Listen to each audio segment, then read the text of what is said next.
Kobaran api disertai asap tebal kehitaman terlihat keluar dari dalam rumah berada di Surabaya, Jawa Timur. Api dengan cepat membesar karena banyaknya barang mudah terbakar yang ada di dalam rumah. Petugas pemadam kebakaran dan penyelamatan kota Surabaya yang datang ke lokasi langsung melakukan pemadaman.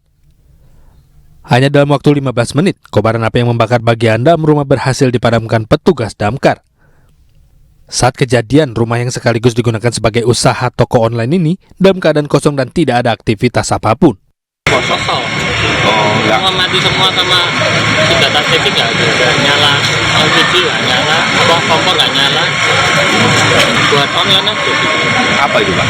Perbuatan jualan online. Kebakaran diduga korsleting listrik. Tidak ada korban jiwa dalam kebakaran ini, namun kerugian diperkirakan mencapai ratusan juta rupiah. Dari Surabaya, Jawa Timur, Yuda Prawira, iNews melaporkan. Gunung Semeru di Lumajang, Jawa Timur kembali erupsi dengan menyemburkan material abu vulkanik setinggi 800 meter dari puncak. BPBD Kabupaten Lumajang melarang warga beraktivitas di sepanjang jalur aliran lahar.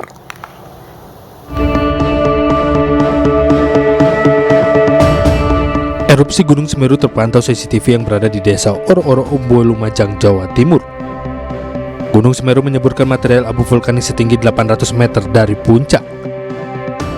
Berdasarkan data pos pengamatan Gunung Api Semeru, secara visual Gunung Semeru alami 2 kali letusan dengan kolom abu setinggi 600 hingga 800 meter. Sementara seismograf merekam aktivitas kegempaan Gunung Semeru. Petugas BPBD Kabupaten Lumajang menghimbau warga untuk meningkatkan kewaspadaan lantaran Gunung Semeru masih berada di level 3 atau siaga. Untuk himbauan teman-teman atau pekerja penambang pasir manual ataupun pakai alat berat tetap waspada di sekitar 13 kilo dari puncak Gunung Semeru. Masyarakat dilarang beraktivitas apapun di radius 13 km dari puncak karena berpotensi terjadi perluasan awan panas guguran. Dari Lumajang, Jawa Timur, Yayan Nugroho, iNews melaporkan. Akibat tanggul jebol, perumahan warga di Demak, Jawa Tengah terendam banjir. Sementara di Grobogan, seorang lansia dievakuasi perangkat desa dari lokasi banjir.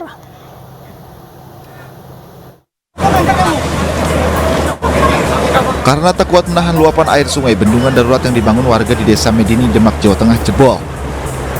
Air mengalir ke perumahan warga dan berdampak pada penutupan akses jalan alternatif penghubung antara Kabupaten Grobogan, Demak, dan Kudus. Sejumlah pemotor diminta putar balik untuk mencari jalan lain. Dengan alat seadanya, warga bergotong royong membangun tanggul baru dari tumpukan tanah dalam karung. Kepala Desa Medini mengatakan jebolnya tanggul darurat yang dibangun warga ini akibat sungai irigasi meluap dampak dari jebolnya tanggul di Grobogan. Biasanya kan dari timur dulu, tapi ini tadi jebolan dari Desa Bugel ke Kecamatan Godong kayak lebar banget. Itu ini yang saya ketahui. Sungai apa ini, Pak? Sungai, Pak? Kalau sini irigasi ya. Irigasi. Jadi nggak ada namanya kalau di sini. Sumbernya dari mana, Pak? Sumbernya dari Klambu. Klambu. Sementara itu di Grobogan, Jawa Tengah, petugas desa mengevakuasi lansia yang sakit di tengah banjir. Mbah Maryam dibawa ke rumah kepala dusun untuk mengungsi dan mendapatkan perawatan. Namun ada juga warga yang menolak untuk mengungsi. Mereka memilih bertahan untuk menjaga rumahnya selama banjir.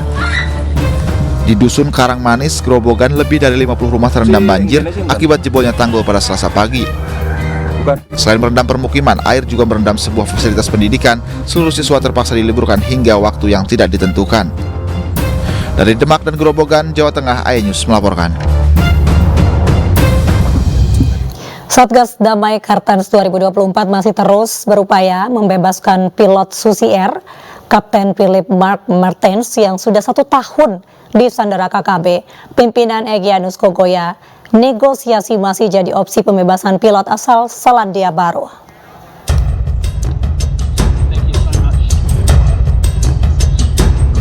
Tanggal 7 Februari 2024, genap setahun pilot Susi Air Cap Philip Mark Martens disandra kelompok kriminal bersenjata pimpinan Egyanus Kogoya. Aparat keamanan Satgas Damai Kartens masih mengedepankan upaya negosiasi dalam upaya pembebasan Philip Mark Martens. Hal tersebut disampaikan Kepala Satgas Operasi Damai Kartens 2024, Kombes Pol Faizal Ramadhani, Faizal mengatakan hingga saat ini pihaknya masih mencari dan monitoring terhadap kelompok OKB yang menyandra pilot Susi Air.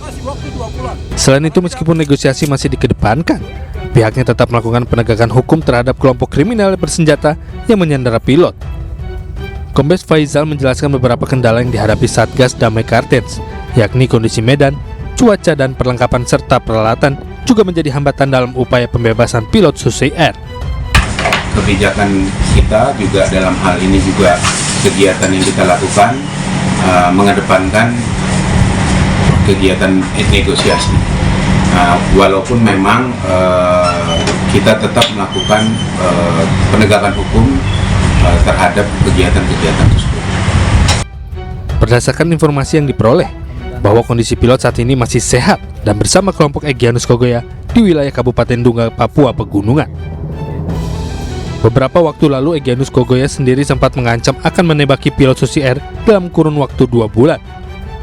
Jika tuntutan kelompok kriminal bersenjata tidak dipenuhi, namun belakangan diketahui pilot tersebut masih bersama kelompok tersebut.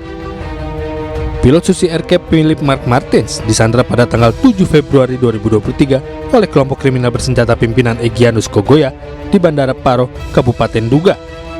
Selain itu, KKB kelompok Egyanus juga membakar pesawat Susi Air.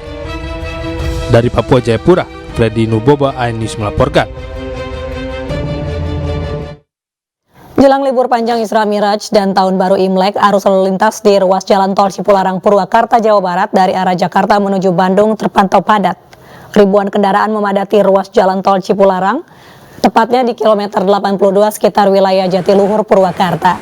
Lonjakan arus kendaraan di jalur bebas hambatan ini didominasi oleh mobil pribadi bernomor polisi Jakarta dan Bodetabek, serta bus angkutan umum.